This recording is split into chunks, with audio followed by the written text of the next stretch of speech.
AP వ్యాప్తంగా ఎన్నికల హడావుడి మొదలైంది. మదనపల్లి సీట్ను పొత్తులో భాగంగా టీడీపీకి కేటాయించారు. మాజీ ఎమ్మెల్యే షాజహాన్ బాషాకు టీడీపీ అధిష్టానం టికెట్ కేటాయించగా ఆయన ఇంటింటి ప్రచారం చేస్తున్నారు.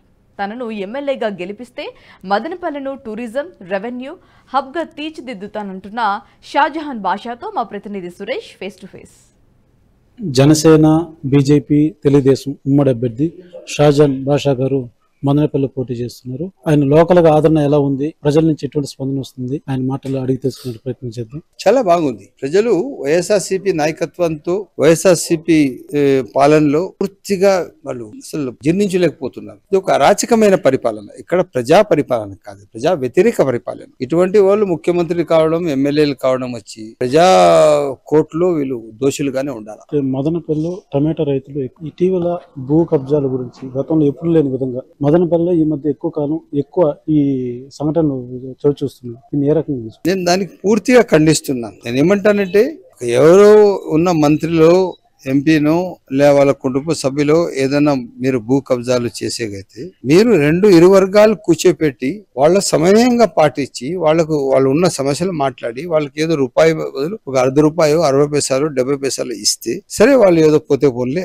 నాకు ఏదో న్యాయం జరిగింది, ఇంకా మాలో విభేదాలు కూడా ఉన్నాయి, పోతే పోలే మాకు ఇంత వచ్చిందా లేదు. 5 పైసలు 10 పైసలు ఇచ్చి ₹1 ఆస్తి కాజేయాలంటే ఎక్కడ న్యాయం అయ్యా? 24 గంటల్లో మీకు 1B జనరేట్ అవుతుంది. రెవెన్యూ రూల్స్ కి మీకు సపరేట్ రూల్స్ ఉన్నాయా? రూల్స్ అన్ని మీకోసం రిలాక్సేషన్స్ ఉన్నాయా? ముందు ఎవరైతే అధికారులు 24 hours లో 1B జనరేట్ చేశారో వాళ్ళకు సస్పెండ్ చేయకూడదు, డిస్మిస్ ఫ్రమ్ సర్వీస్ చేయాలి. ఇక్కడ మదనపల్లిలో అన్ని వనరులు ఉన్న జిల్లా కేంద్రంగా ప్రకటించుకోవడంతో స్థానికుల్లో దాని మీద కొంత వ్యతిరేకత ఉంది. అంటే ఇక్కడ అన్ని వనరులు ఉండి హెడ్ క్వార్టర్ గా ఉండి జిల్లా ప్రకటించలేదన్న ఒక అసంతృప్తి ఉంది. దీనికి సంబంధించి మీరు అధికారంలోకి వస్తే మీరు ఎటువంటి ఇది చేయబోతున్నారు? మేము అధికారంలోకి వచ్చిన తక్షణం మదనపల్లికి జిల్లా ఇవ్వబోతున్నాము. పెద్దలు నారా చంద్రబాబు నాయుడు గారు మదనపల్లి, పొంగనూరు, పీలేరు, తమ్మళ్లపల్లి 4 కాన్స్టిట్యున్సీలు కలిపి ఒక జిల్లా హెడ్ క్వార్టర్స్ గా మదనపల్లికి ఇవ్వబోతున్నారు. ఇది 100% ప్రోగ్రామ్. కాకపోతే వైసీపీ నాయకులు దాంట్లో కూడా ఆటాడేశారు. మీరు అధికారంలోకి వస్తే మదనపల్లి